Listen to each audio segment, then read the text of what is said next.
Hello বন্ধুরা, welcome to my channel. আবারও আপনাদের কাছে চলে এসেছি নতুন একটি ভিডিও নিয়ে। হিতাচি ভিআরএফ মেশিন ভ্যাকুমিং কমিশনিং সম্পর্কে পুরোটা জানতে স্কিপ না করে ভিডিওটা শেষ পর্যন্ত দেখুন। প্রথমে চলে আসবে high pressure gauge, low pressure gauge, তিনটে চার্জিং পাইপ থাকবে, একটা 516 একটা কোয়ার্টার। ভ্যাকুম পাম্প আমাদের বসানো হয়ে গেছে। এবার আমরা চলে আসবো ইনডোরে যে কমিশনিং পাওয়ার মানে ইলেকট্রিক পাওয়ার কমিশনিং যে আমাদের তার আছে, সেই তারগুলো কানেক্ট করবো। তারপর তোতে আমাদের ভ্যাকুমও অটোমেটিকলি মাইক্রোওয়াট নেমে পড়বে। এখানে আছে 6টি মেশিন, মানে 6টি ইনডোর আছে, তার মধ্যে 5টা কানেকশন হয়ে গেছে, লাস্ট এটাই বেঁচে আছে। এটা হয়ে গেলে এবার আমরা যাব আউটডোরে। আমার আগের ভিডিওটা অনেক আপনারা ভালোবাসা দিয়েছেন, মেন করে আমার এসি টেকনিশিয়ান বন্ধুরা অনেক কমেন্ট, অনেক শেয়ার করেছেন। আপনারা বলবেন কোনো জিনিসটা যদি ভুল হয় কমেন্টে আমাকে জানাবেন, তাহলে আমারও কিছু শেখা হবে। একটা শর্ট ভিডিওতে সমস্ত কিছু দেখানো যাবে না, কেন দেখাতে গেলে অনেক টাইম লেগে যাবে আর আপনারা বোরিং হয়ে যাবে।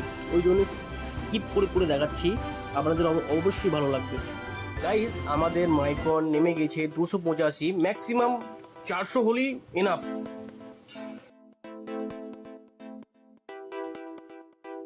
আমাদের লিকুইড লাইনের এলএনজি ভালভের যে ডেড কাপ আছে, ডেড কাপটা খুলতে হবে। ডেড কাপ খুলে ফোরে এলএনজি লাগবে, ফোর এমএম এলএনজি লাগবে। ফার্স্ট আমাদের ভ্যাকুম পাম্প ম্যানুফালকে বন্ধ করতে হবে।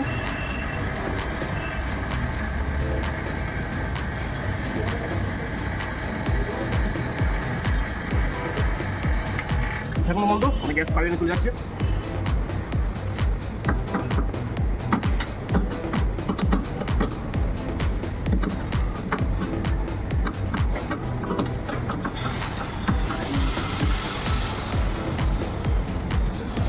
আমাদের সাবসেনে এলএনজি নেই,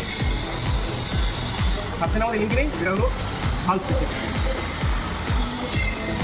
কোনো গ্যাস ফুরিয়ে গেছে।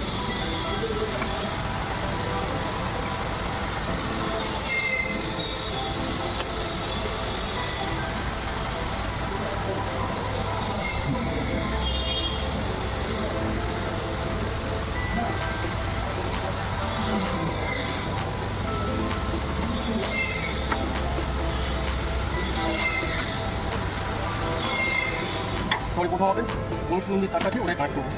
1-2-তে কাট হবে, বারবার বলছি 1-2। 1 এ রেড,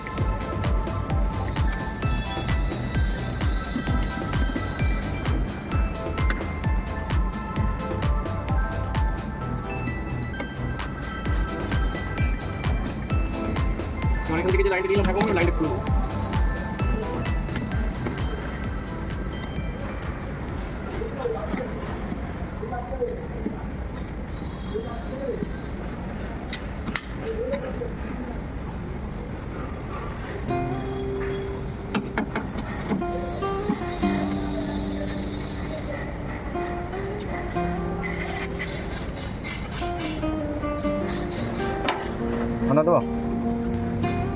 আমাদের সমস্ত সেটা রেডি হয়ে আছে, ওরা আউটডোরে পাওয়ার করবে।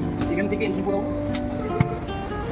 আমাদের লাইন এখানে চলে এসেছে গাইস, চেক করবো, চেক করে আপডেট দিচ্ছি।